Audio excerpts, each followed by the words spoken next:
Mtoto. Kuhusu mtoto nimesema siwezi kumzalia mpaka anioe. Siwezi kuzaa nje ya ndoa.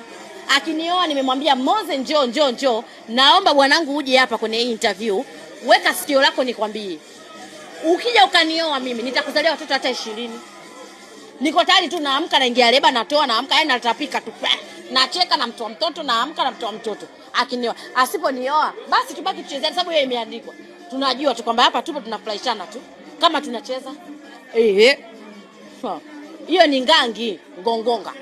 Bwana hataki kuoa, utamnani? Utamngangania? Sasa nimfunge mtu macheti nimshike bana, yeye mtende tukoane. Siki umefanya nini? Na mwanamume hataki. Nimeloga toka bwana niko naye. Toka mwaka wa kwanza mpaka sasa hivi mwaka ukiisha. Mwisho juzi nimetoka kwa mganga. Huyo bwana na bado hajasikia. Yeye mwenyewe